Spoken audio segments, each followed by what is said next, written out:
Hello, guys, and what's up? Um, this is my vlog series. I guess I'm doing. Just felt like it. Like basically, I'm just gonna be like vlogging and like ranting about Yu-Gi-Oh stuff. And this is, I guess, my first vlog on this.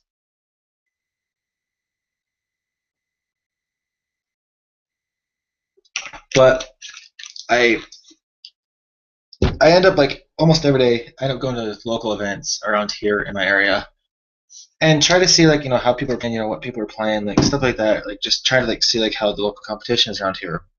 So I went to locals today. And I didn't participate in this tournament, actually. I just wanted to go and spectate. So I was spectating the tournament today, and this, oh my god. The ruling things that these guys don't know is absolutely pathetic. Like, if and when optional effects, like, hardly anybody gets those. Like, there's so many things that people just don't understand when it comes to Yu-Gi-Oh! And it's like you should know this, you know these things.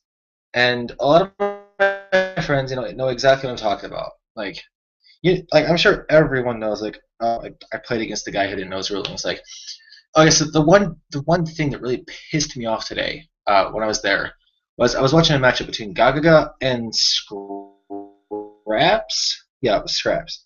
His effect is an if, and he ended up getting in a dispute with this guy because the other guy was like, "Oh, you don't get Beast's effect timing because like you miss its effect timing." No, I don't. Like, so here's what happened. So opponent A was playing Gagaga's. Opponent B was playing his scrap deck. So opponent A had Torrential Tribute set face down and Gagaga Magician on the field. Player B summons Scrap Beast. Player A chains, Torrential in response. Well, player B goes, I'm going to Scrap Storm. Plays his Scrap Storm, destroys his Scrap Beast with his Scrap Storm's effect. And then sends Scrap Chimera to the graveyard, draws a card, and then adds the Chimera back to his hand from the graveyard with Scrap Beast's effect. Well, the other guy, the guy who was playing the Gagagas, was like, no, you don't get that effect. You don't get the add effect. And my friend is just like, why the fuck not? So the guy playing the Gagagas is like literally sitting there, like telling him, like, no, you don't get it, you don't get it, you miss timing because it's destroyed and sent to the graveyard after the resolution effect of Scrap Storm. Well, that's all and fine because normally that would apply. Well, if it's when this card is destroyed by blah blah blah blah blah, you can. Then it applies. But because Scrap Beast is a if this card is destroyed by a scrap card effect, you can.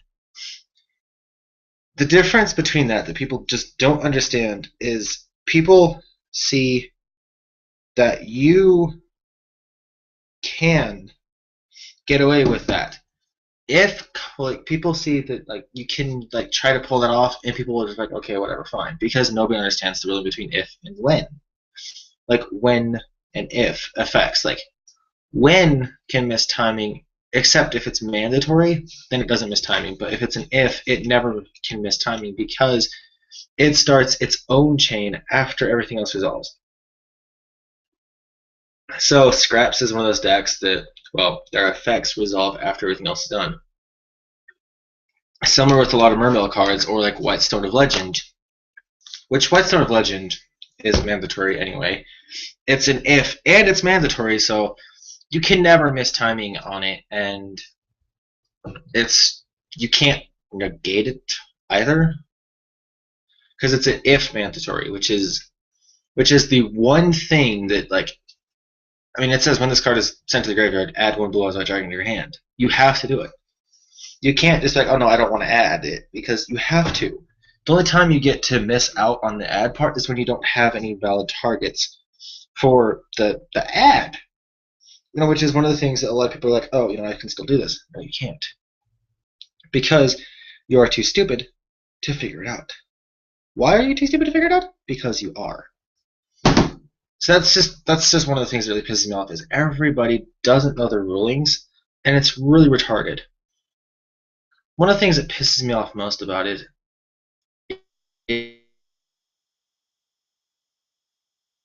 is no one knows half what they're talking about.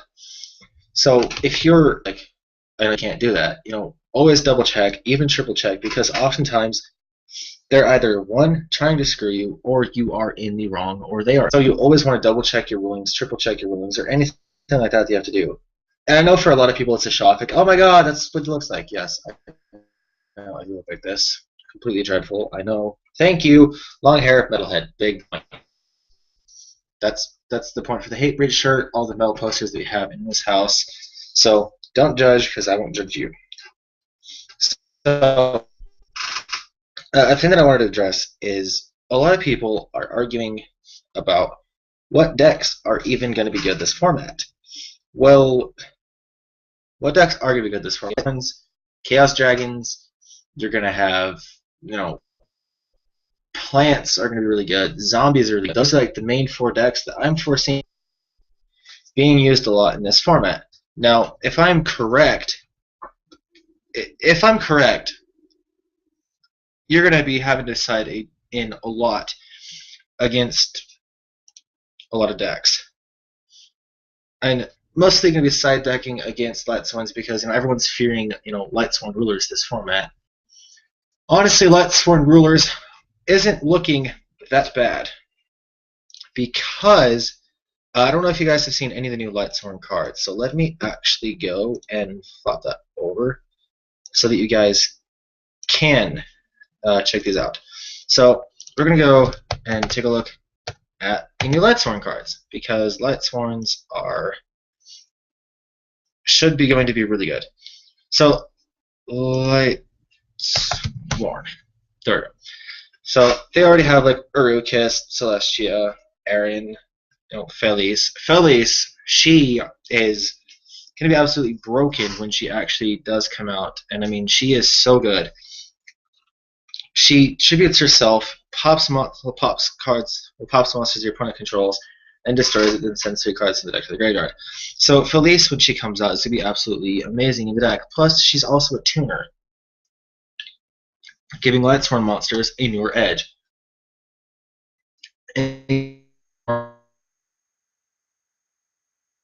That's going to provide them with a bigger, stronger kind of feel.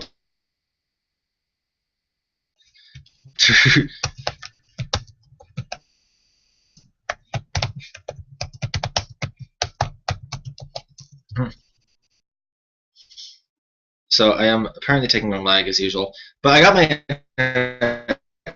so I'll be here doing stuff. So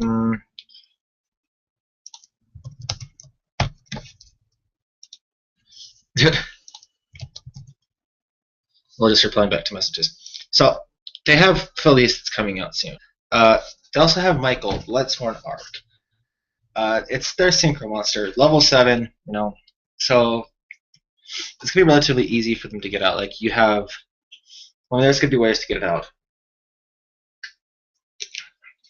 very easily. Actually, to get out Michael, I've seen so many plays with Michael already. It's ridiculous. But you also have menus coming out, which will let you search for JD or, you know, any dragon that's a light type. So you can use this in Chaos Dragons and search out Light Pulsar. You can do all kinds of things with Minerva's effect. Raiden, Lightsworn Assailant, is a tuner as well. It's level 4, so you'll be able to make you'll be able to make Michael with Raiden and what's her face, Lumina. So this is just gonna be one of those decks that's gonna be like, oh god, one of these formats. Zombies. Let's actually go to. Let's see. They did get Plague Spreader back to 3. So zombies are going to be doing a lot of synchroing, which means that you'll be seeing a lot of. God damn it. They're going to be seeing the whole Destiny Hero Malicious Plague Spreader thing. So here's Malicious. They'll be seeing that loop off constantly, so that's going to be one of the feared decks that I'm foreseeing, as well as you have Mizuki. That's also going to be an issue. Mizuki back at 3, the Zombie Master at 3, Zombies are going to be really heavy this format. It's going to be one of those decks that's just like, Jesus Christ. Like, it's going to be like one of those like crazy, insane formats that is just going to be absolutely nuts. And I'm looking forward to it because this is the new deck that I've been playing around with. And this is a card that I really want to come out because I can really find this card going to be so useful in my deck. Well, in some decks. 3,000 or more attack and 2,500 less defense. Okay, I misread the card. So, Melody of Awakening Dragon. Not that good actually for what this deck is, so never mind that. We will forget about that. Just forget about Melody of the Awakening Dragon. So, this is Heraldic Duel's Rulers. I've been playing this deck. I've been playing about with this deck for a little while, and the deck itself is actually pretty good. It actually is pretty good. So, it's one of the things that I'm kind of like really excited about.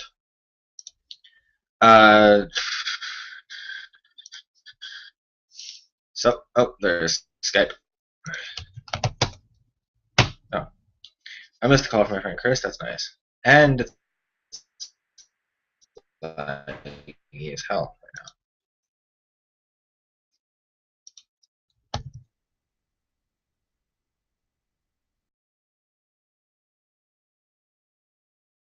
Get Keith. See if we can get Keith on.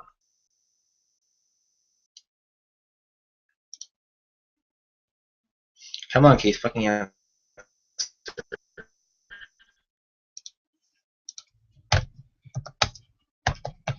For Keith. Fucker. Hey, Keith. Love national television. Hi.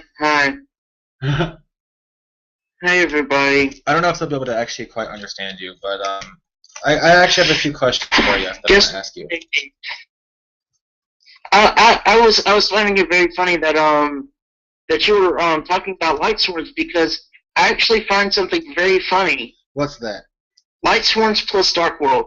Light swords and Dark World is definitely a good idea. I've actually played it before, and it runs it like a very fast Turbo Chaos deck, and it's actually a pretty good idea. But with the fact that Dark World cards have to be discarded to get their effects, not just milled to the graveyard. It kind of is one of those things where it's an okay idea as long as you can draw into like your chaos monsters that you really want to play into. Otherwise, it's mediocre at best. Okay, think about it. The triple beckoning of light, double destruction jammer. Beckoning of light is cost. Destruction jammer is also cost. Costs do not get the summon, well, do not get the discard effects of the Dark World monsters.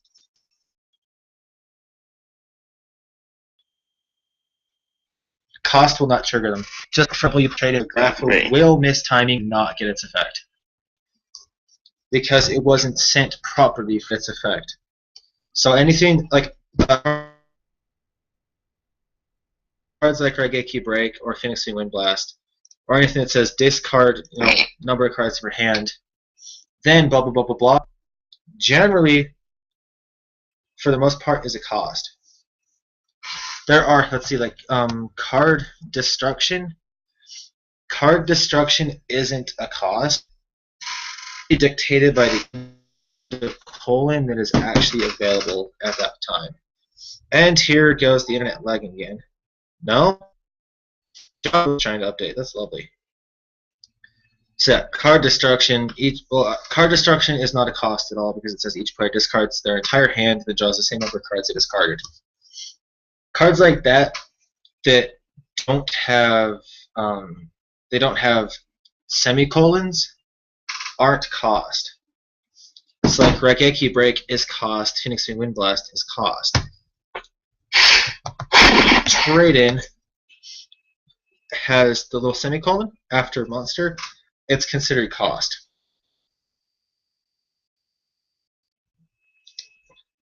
Now, Keith, I got a couple questions for you. So, Beckoning of Light? Beckoning of Light. Let me actually look at that. Beckoning Light. Beckoning Light. Discard your entire hand. Then for each card you discarded to the graveyard by this effect, add one that monster from your graveyard to your hand. Actually, Keith, that will work.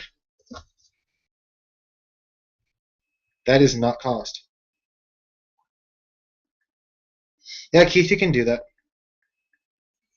Because that's the idea I was having. Not bad. Yeah, that's a good idea. Anyways, Keith, I got a couple questions for you. Yep. So, go ahead, far away. What do you think is going to do good this ban list? I'm like when I got on I really saw Heretics. What I'm looking forward to. And here comes lag. Well, here comes some lag. Deck to try for. Yeah, I'm taking on some lag here, which is really stupid. Also very good, and Heretics are very good, and they were underplayed last format, but I think they'll see a lot more play this format. Oh, Heretics are going to see a lot of play this format. Like my deck build in particular, I'm definitely going to be playing a lot. And if it actually gets to be the point where it's like, oh my god, I need this deck, a lot of people are probably going to switch over the deck, at which that point I will swap it over to a different version of the deck. Because like I don't really want people like always like taking the decks. Like if a deck that I have like becomes like really popular and gets really well used, which I doubt will ever happen. But if it is that good of a deck and it just gets out to people, just gets out to people, just gets out to people, a lot of people really are going to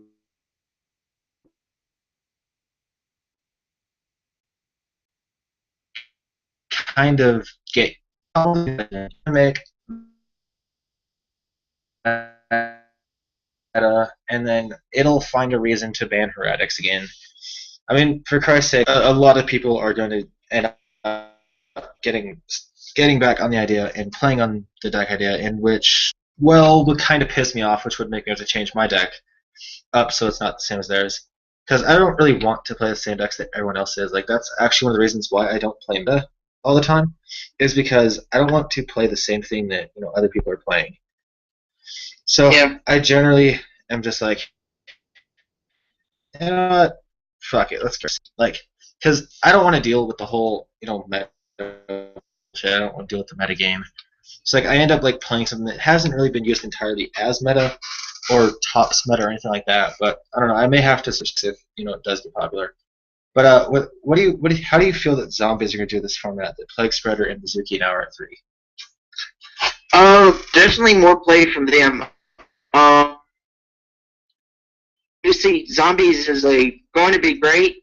Like I said, my main interest in this format is looking forward to them artifact cards. If you've ever seen them, have you seen them, Chris? I have not actually. Pretty much, if you haven't seen what artifacts do, they pretty much set in spell and trap cards, so they look like spell and trap cards. So it gives an extra element to the game. They're like Crystal Beast, except for you can set them in the spell and trap card from your hand. Oh, okay. That's interesting. And it kind of throws your opponent off balance because they don't know if that face down's a mirror force or it's an artifact monster. Yeah, like I don't even know what the artifacts do or anything like that. So it's gonna be when they blow up, Chris. That's when they get all their big effects and everything. Oh, so like when they're destroyed, they get all their effects off.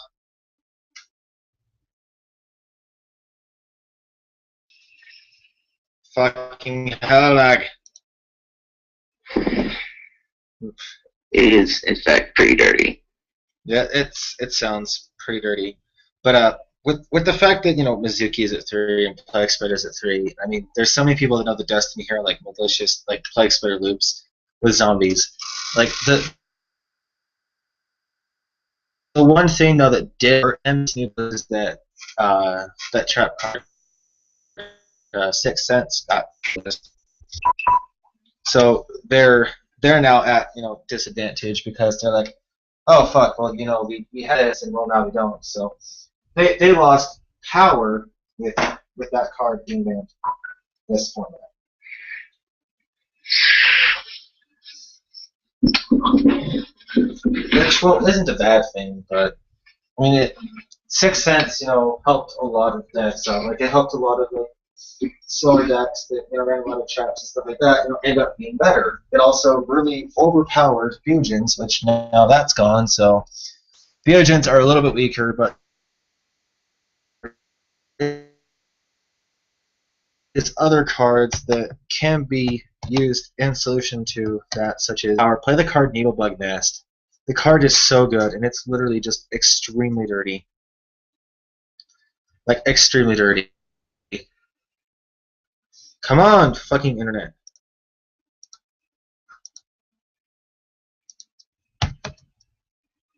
Okay, my internet's being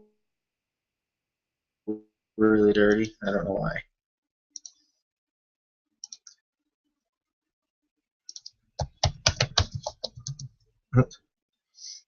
Yeah, my internet's being really slow.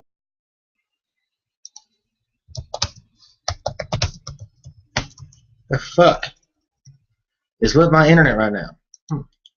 I don't know. It's like, you are doing something on YouTube. We are not going to let you have it. But yeah, that's that, guys. I mean, like, another thing I did want to rant about really fast was people that play banned cards at tournaments that clearly state TCG 2014 January ban list.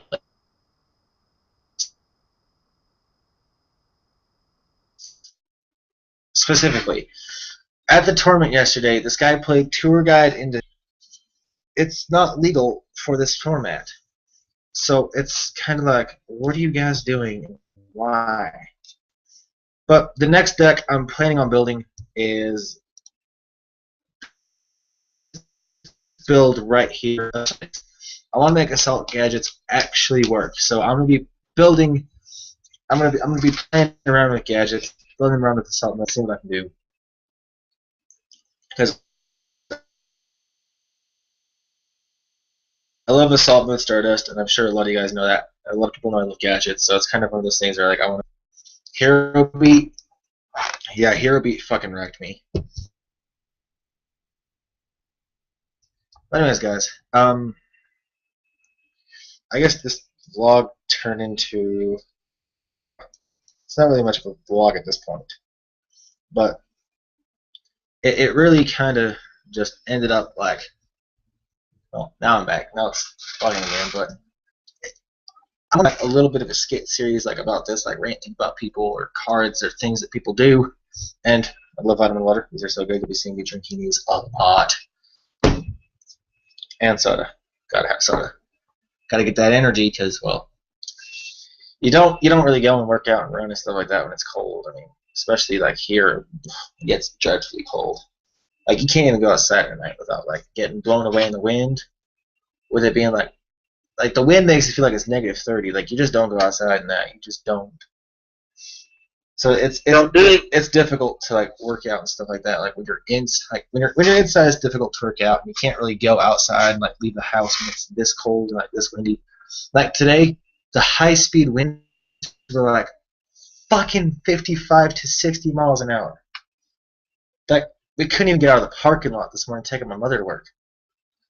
But I might be moving soon. What are you, Chris? I'll be moving with my friend Zach. We did a vlog the other day. I don't know if you actually saw that. We were like doing like video like just of us doing and stuff like that. And I'm honestly gonna try to move into his house and like see what goes. And we'll be in a new place. We'll actually get a YouTube network going. We'll start partnering guys. Just be having fun, just doing stupid shit, rebuilding the basement of the house. Like we'll be doing all kinds of stuff. Like you'll see us busy. We'll be doing Yu-Gi-Oh, Magic the Gathering, you know, Skyrim playthroughs. Skyrim is fucking amazing. Just thought I'd throw that out there. Skyrim is genuinely amazing. Anyways, guys, I'd like to thank you for watching. If you actually stuck around and watched the entire thing, then you guys are a trooper. If you guys haven't, well, then that sucks to be you. If you did, you might be a nerd. I don't know what you want to call it, or just a fan, whatever you guys want to call it. But thank you guys so much, and I'm going to go and Angry Birds. Fuck yeah. I'm going to go and munch down on some motherfucking Pringles. So, peace out, guys.